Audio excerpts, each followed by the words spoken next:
ఇంతకుముందు ఎప్పుడైనా ఈ సన్హెడ్రిన్ సభ గురించి మనం తెలుసుకున్నామా? తెలుసుకుంటే మంచిది. వాళ్ళు మర్చిపోయి ఉంటారు, జాగ్రత్తగా వెళ్ళండి, నేను జ్ఞాపకం చేస్తాను చాలా గొప్పగా. వాక్య భాగంలోకి వెళ్ళబోయే ముందు తల వంచండి, ప్రార్థన చేసుకుందాం. మీలో ఎవరైనా ప్రేరేపించబడిన వారు దయచేసి ప్రార్థనలో నడిపించగలరని కోరుతా ఉన్నాను.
ప్రార్థనలో నడిపించిన వారికి ప్రత్యేకమైన వందనాలు తెలియజేస్తున్నాం. క్రీస్తునందు ప్రియ విశ్వాసులారా, ఈరోజు మనం చదువుకున్న ఈ లోకాసువార్త 22వ అధ్యాయం 66 నుంచి 69 వచనాల్లో మనకి ఇవ్వబడినటువంటి అంశము సన్హెడ్రిన్ సభ.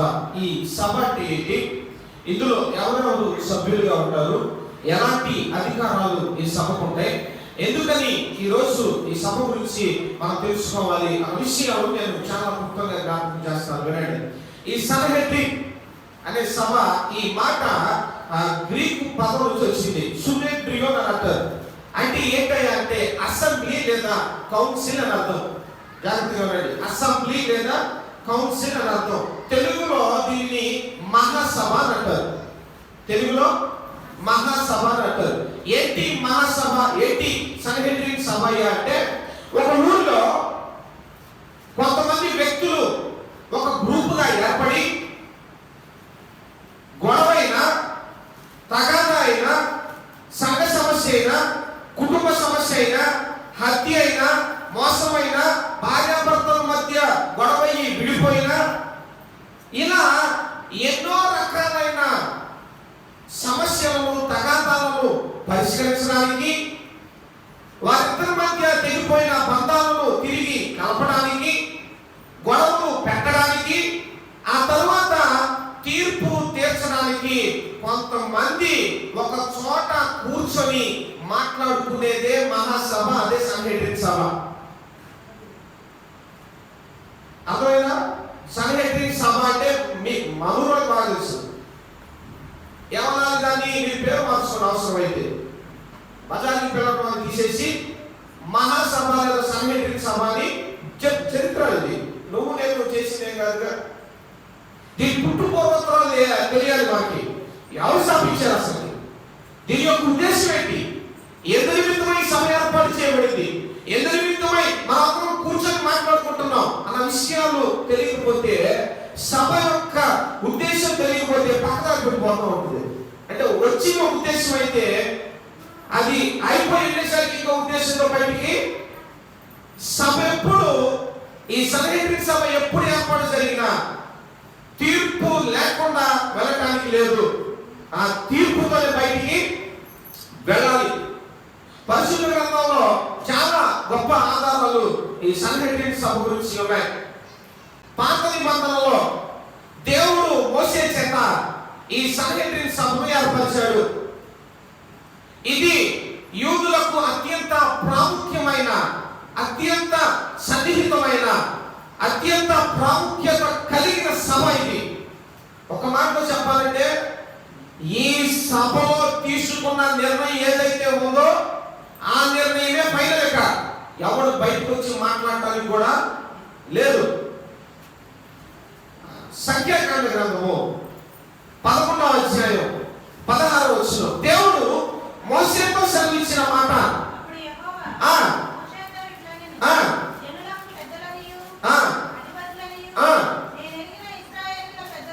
ఆ 70 మంది మనుషులను. ఇప్పుడు మీరు వినండి, ఈ సభలో దేవుడు మోసే చేత ఏర్పరిచాడు. ఈ సభలో ఎంతమంది సభ్యులు ఉంటారు? 70 మంది. ఆ 70 మంది ప్లస్ మోసే, అప్పుడు ఎంతమంది అవుతారు? మోసేని కూడా లెక్క వేయాలిగా. దేవుడు మోసేతో చెప్పాడు ఏమని? 70 మందిని ఏర్పరచమని. మోసే ఏమయ్యాడు మరి? కాబట్టి మోసేతో కలిపి ఎంతమంది? 71. సంఘటన సభలో 71 మంది సభ్యులు ఉంటారు. అంటే 70 మంది ఏమో సభ్యులు, ఒక ప్రధాన యాజకుడు. ఇప్పుడు ఈ 71 మందిలో ఎవరెవరు చూద్దాం. ఎవరెవరు ఉంటారు? పెద్దలు ఉంటారు. పెద్దలు అంటే సంఘ పెద్దలు వినాలి. పెద్దలు, శాస్త్రులు, పరిసయ్యులు, యాజకులు. ఎంతమంది? పెద్దలు, శాస్త్రులు, పరిసయ్యులు, యాజకులు. పాత నిబంధన కాలంలో సద్దుకయ్యులు, పరిసయ్యులు లేరు.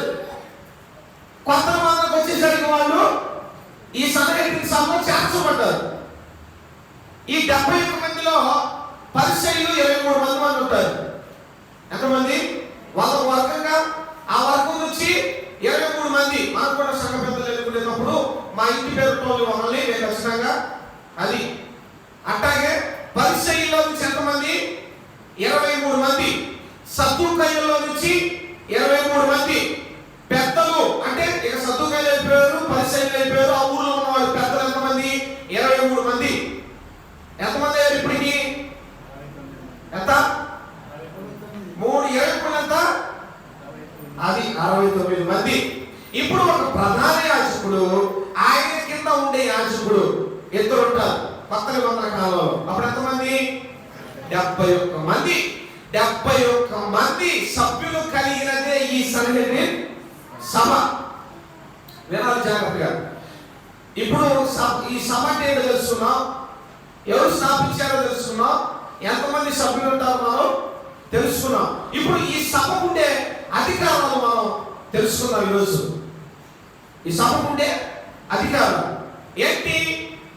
ఈ సభకి దేవాలయానికి సంబంధించిన విషయాల్లో అన్ని రకాలైన అధికారాలు ఉంటాయి. దేవాలయానికి పన్ను కట్టకపోయినా, దేవాలయానికి వ్యతిరేకంగా దూషణ చేసిన, యాజకుడి మాట వినకపోయినా, పెద్దల మాట వినకపోయినా, ఆ సభలో ఉన్న 71 మందిలో ఎవరికి అనుకూలంగా లేకపోయినా వెంటనే వాళ్ళని శిక్షుడిగా చేస్తారు. అంటే నేరస్తుడిగా నేరారోపణ చేయడం జరుగుతుంది. అంటే నేరం ఇక్కడ ఈ సభలో విచారించబడుతుంది. నేరం రుజువైతే శిక్షేస్తారు. ఒకవేళ నేరం రుజువు కాకపోతే వెంటనే మనిషిని పంపించేస్తారు. నేరం కనుక రుజువైతే ఒక్క రోజు ఆ దోషిగా ఎంచబడిన వాడు ఆ సభలోనే ఉండాలి. ఈ సభలో భార్య భర్తల గొడవలు, కుటుంబ తగాదాలు, ఆస్తి గొడవలు, ఇంకా సివిల్ కేసులు, క్రిమినల్ కేసులు, అన్ని రకాలైన వివాదాలు ఈ సభలో పరిష్కరించబడతాయి. దాదాపుగా 350వ సంవత్సరం వరకు ఈ సభ కొనసాగింది. ఆ తర్వాత అప్రశాపం పోయింది. ఎందుకో తెలుసా? ఈ సభ ఏర్పాటు చేయడానికి గల ఉద్దేశం ఏంటయ్యా అంటే, ఎవరైనా లేదా ఏ వ్యక్తి అయినా సరే ఆ ఊరిలో, ఆ సమాజంలో ధనవంతుడి చేత లేదా బలమైన వాటి చేత అనగదొక్కబడి, ఒక మాటలో చెప్పాలంటే ధనవంతులు ఎప్పుడు పేదవాళ్ళని తక్కువగానే చూస్తారు. ధనవంతులు చేతిలో మోసపోయిన వారికి, బలమైన వారి చేతిలో దెబ్బతిన్న వారికి ఈ సభలో న్యాయం జరగాలి. దేవుడు ఏర్పరిచిన ఉద్దేశం ఏంటంటే, ఈ సభకి న్యాయం కోసం ఎవరైనా వస్తే న్యాయమే జరుగుతుంది. అన్యాయపు తీర్పు ఈ సభలో ఎవరు ఎప్పటికీ ఇవ్వకూడదు కూడా. అది సభ యొక్క కాన్స్టిట్యూషన్ లో ఉంటుంది. లాస్ బైలాస్ అని ఉంటాయి కొన్ని. ఆ రాజ్యాంగంలో సెక్షన్స్ ఉంటాయి. ఈ సన్హెడ్రిన్ సభలో కొన్ని చట్టాలు ఉన్నాయి. వాటిని ఎవరు అతిక్రమించడానికి లేదు. ఈ సభ యొక్క ముఖ్య ఉద్దేశం ఏంటంటే అన్యాయము జరిగిన వాడికి న్యాయము చేయటం. కుటుంబ సమస్య అయినా, ఇంటి సమస్య అయినా, భార్యాభర్తల సమస్య అయినా, ఇంకా ఏదైనా సరే ఈ సభలోకి వాళ్ళు వచ్చారు అంటే అది పరిష్కారం తీసుకునే వాళ్ళు బయటికి వెళ్ళాలి. ఈ సభకి మరణశిక్ష విధించే అధికారం లేదు.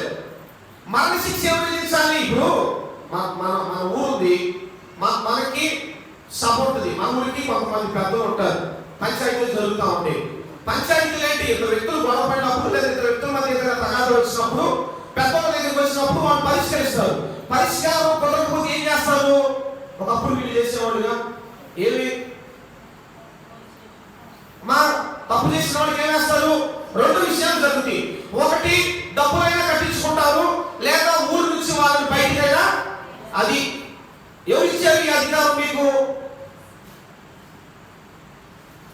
ఒక వ్యక్తిని తప్పు చేశారని డబ్బులు కట్టించుకోవడం కానీ ఊరు నుంచి వెలివేసే అధికారం ఒక ఊర్లో ఉన్న వారికి ఎవరిచ్చారు?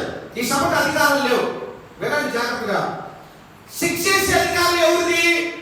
ప్రభుత్వానికి. నీకు సంబంధం లేదు. ఇక్కడ నీకు ఇక్కడ సంబంధం లేదు. ఇక్కడ నువ్వు వాదోపవాదాలు వినటమే. నీ వాడైతే, నీ ఇంటి పేరుతోడైతే, నీకు నచ్చినోడైతే, నీ కుటుంబ సభ్యుడైతే సాధ్యమైనంత వరకు కాపాడడానికి నువ్వు ప్రయత్నిస్తావు. వాడు తప్పు చేసినా సరే వాడిని వెనకేసుకొస్తావు. జరిగేది ఇదే చాలా సందర్భాల్లో. కానీ ప్రభుత్వం అలా కాదు కదా, కోర్టులు అలా కాదు కదా. కోర్టులో నేరం రుజువైతే వాడు ఎంతటోడైనా సరే శిక్ష అనుభవించాల్సింది. ఒక మాటలో చెప్పాలంటే ఈ సన్హెడ్రిన్ సభని సుప్రీం కోర్టు అని అంటారు. ఇశ్రాయేలు యొక్క సుప్రీం కోర్టు ఏదైనా అంటే ఈ సన్హెడ్రిన్ సభే. మనదే ఉంది హైకోర్టు. మనదేంటి? హైకోర్టు. ఇలా వాదోపవాదాలు వినటమే. పరిష్కారం అనేది ఎప్పటికీ దొరకదు. పరిష్కారం కావాలంటే ఎక్కడికి పోవాలో? ఇప్పుడు సుప్రీం కోర్టుకి వెళ్ళాలి. సుప్రీం కోర్టు ఏంటి? ఇక్కడ మనకి సన్హెడ్రిన్ సభ. సభలో ఎంతమంది ఉండాలి? 71 మంది యాజకులతో కలిపి. ఏనాడు యాజకులు ఉంటారు సభలో?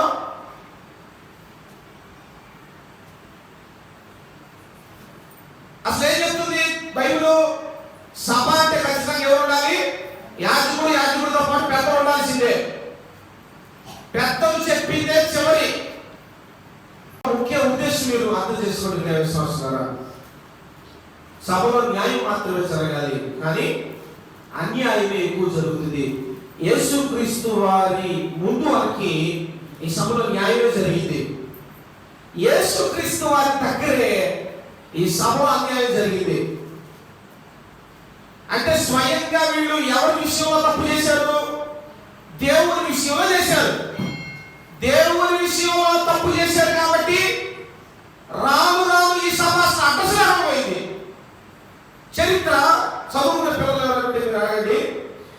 ఈ సన్హెడ్రిన్ సభ యేసుక్రీస్తు వారు చనిపోయిన తర్వాత గలంత అయిపోయింది. అసలు లేదుగా ఎవరైనా సన్హెడ్రిన్ సభని మాట్లాడుకోవటమే. ఏం మిగిలింది చివరికి? గవర్నమెంట్ మిగిలింది. గవర్నమెంట్ అంటే రోమా ప్రభుత్వమే. హైకోర్టు పోయా చివరికి మిగిలింది సుప్రీంకోర్టు. ఆ సుప్రీంకోర్టు ఇది మనం అనుకుంటామే ఈ సన్హెడ్రిన్ సభ అంటే అది తీసేసరి హైకోర్టు మిగిలింది. ఇప్పుడు మనకి ఒక మాటలో చెప్పాలంటే ఎందుకని యేసుక్రీస్తు వారి విషయంలో ఈ సన్హెడ్రిన్ సభ అన్యాయమైన తీర్పును తీర్చింది? సాధారణంగా ఎవరో వచ్చి ఎక్కడి నుంచో వచ్చి ఊళ్ళో ఉన్న వాళ్ళందరినీ మారుస్తుంటే స్థానికంగా ఉన్న వాళ్ళకి కడుపు మండదా? మండిందా? మండదా? ఎక్కడో నువ్వు యాడోడివి మా ఊరు వచ్చి మా వాళ్ళని మాకు దూరం చేసి ఇన్ని సంవత్సరాల నుంచి మేము ఉంటున్నాం, మేమే బాగు దేవాలయాలకి నిన్నగాక మొన్న వచ్చి నువ్వు మా ముందు పెరిగినోడు కూడా బైబిల్ కొట్టుకుని వెళ్తా ఉన్నాడు. మేము రావట్లేదు. ఎక్కడో వాసన అని చెప్పేసి ఎవరికైనా ఉంటుంది కదా సాధారణంగా. కడుపు మంటదా? మనకు ఎందుకుంటుంది? అట్టాగే పండింది. ఎవరికి? పరిసయ్యులకి, సద్దూకయ్యులకి, ఆ ఊరి పెద్దలకి, చివరికి ప్రధాన యాజకుడికి కూడా కడుపు రగిలిపోయింది. కారణం ఏంటో తెలుసా? యేసుక్రీస్తు వారు ధర్మశాస్త్రానికి విరుద్ధంగా పోతా ఉన్నాడు. ధర్మశాస్త్రంలో బలులు అర్పించాలి. యేసు తనని తాము అర్పించుకోవడానికి సిద్ధపడ్డాడు. అది వాళ్ళకి ఇష్టం లేదు. అంశం తెలియదు వాళ్ళకి. పన్ను కట్టాలి, కట్టలా. యేసుక్రీస్తు వారే ధర్మశాస్త్రమై పాత నిబంధనలో ఉన్నప్పుడు ఆయన తిరిగి కొత్త నిబంధనలోకి మానవ రూపంలో వచ్చిన ఈ ధర్మశాస్త్రాన్ని ఎదురుగా పెట్టుకొని వీళ్ళకి అర్థం కావట్ల విషయం. ఇప్పుడు ఏమైంది? యేసుక్రీస్తు వారు పరలోక రాజ్య విస్తరణ చేస్తా ఉన్నప్పుడు, దేవుని వాక్యాన్ని ప్రకటిస్తా ఉన్నప్పుడు పరిసయ్యులకు కాలింది, సద్దూకయ్యులకి కాలింది, పెద్దలకి కాలింది, ప్రధాన యాజకుడికి కాలింది. అమ్మ అన్నాడు ప్రధాన యాజకుడు అంటే అన్నాను కైఫా. తెలుసుగా మీకు? వాళ్ళు మామ వాళ్ళు తెలీదా? అన్నా కైఫా పేరు లేదా? మామ వాళ్ళు వాళ్ళిద్దరు. ఒకళ్ళేమో యాజకుడు, ఒకళ్ళేమో ప్రధాన యాజకుడు. యేసుక్రీస్తు వారికి తీర్పు తీర్చింది మతపరంగా వీళ్ళే మొదటిగా. రెండోసారి ప్రభుత్వం ఇచ్చిన తీర్పు. ప్రభుత్వం అప్పుడు ఎవరున్నారు అధికారంలో? యేసు ప్రభువుని తీర్పు తీర్చిన వాళ్ళు ఇద్దరు ఉన్నారు. పిలాతు ఒకడు, హేరోదు ఒకడు. పిలాతు ఏమో నాకేం కనబడలేదని చేతులు, హేరోదు శిక్షించాడు. జాగ్రత్తగా అంటే ఏంటి ఇక్కడ? మతపరంగా ఈ సన్హెడ్రిన్ సభ యేసుక్రీస్తు వారిని దోషిగా ఆమోదిస్తే అది పూర్తి చేసింది ఎవరు? ప్రభుత్వం.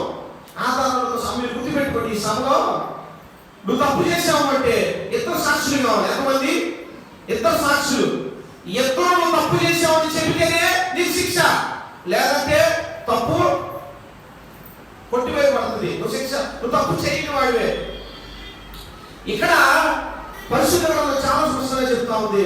యేసు ప్రభు వారి మీద నిందలు వేయటానికి అంటే వీళ్ళు ఏ వ్యక్తిలో తెలుసా?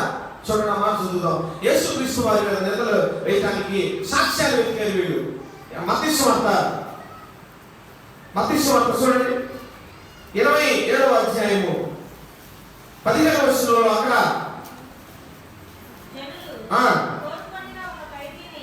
అమ్మ 59వ వచనం చదువు ఒకసారి. 26:59.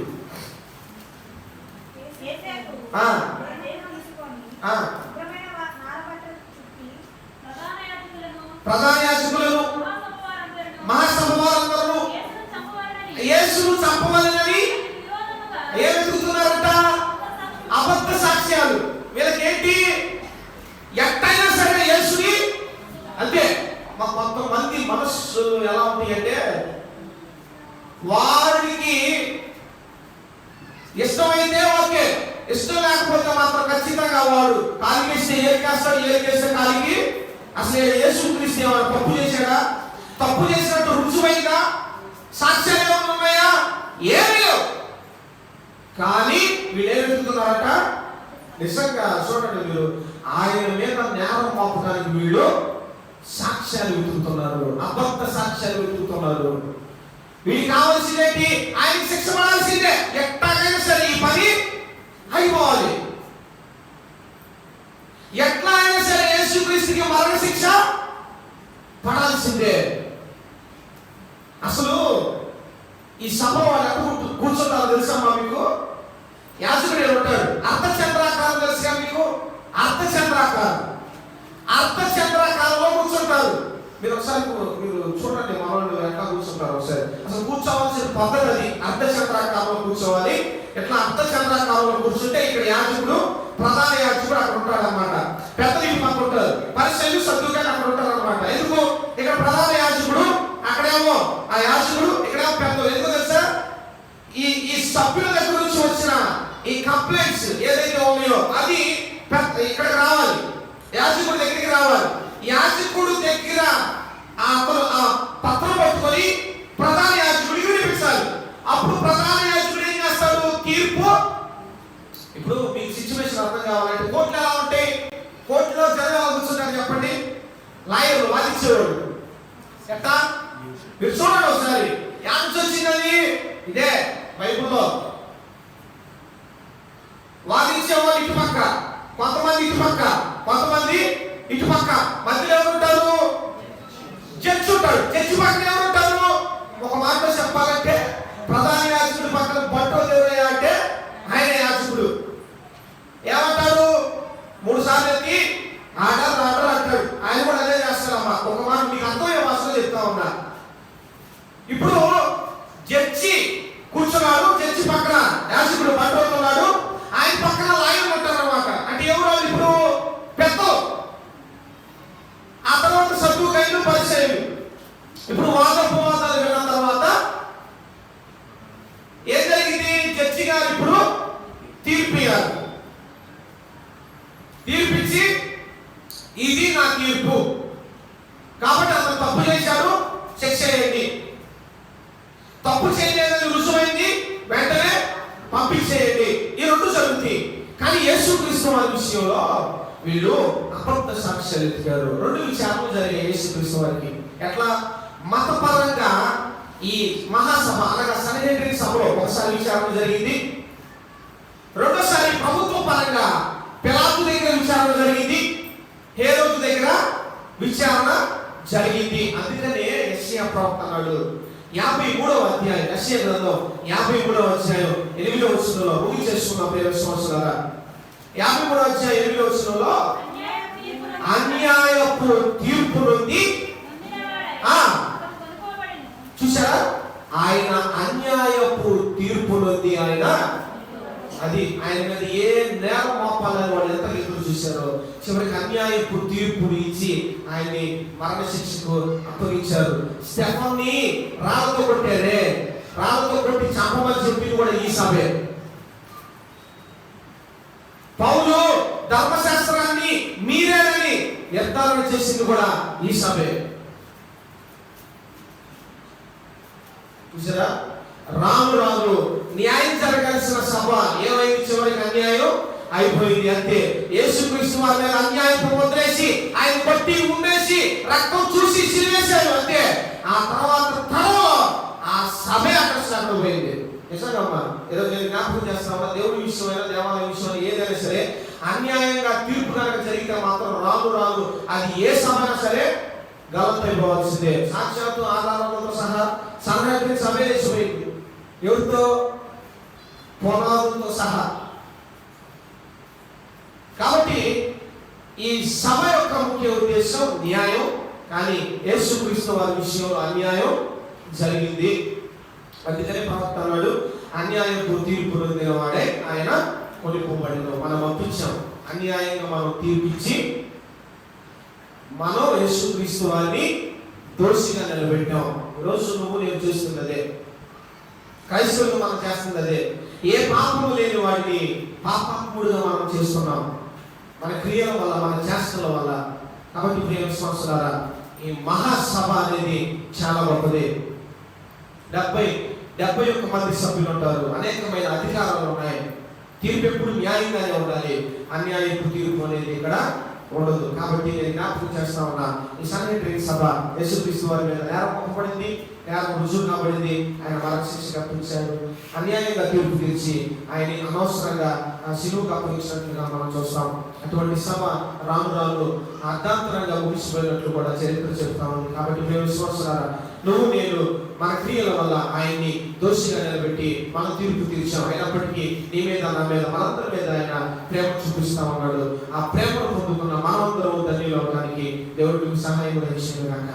ఆమేన్. ఈ కొద్ది మాటలు దేవుడు మీకు దీవించి ఆశీర్వదించును గాక. ఆమేన్.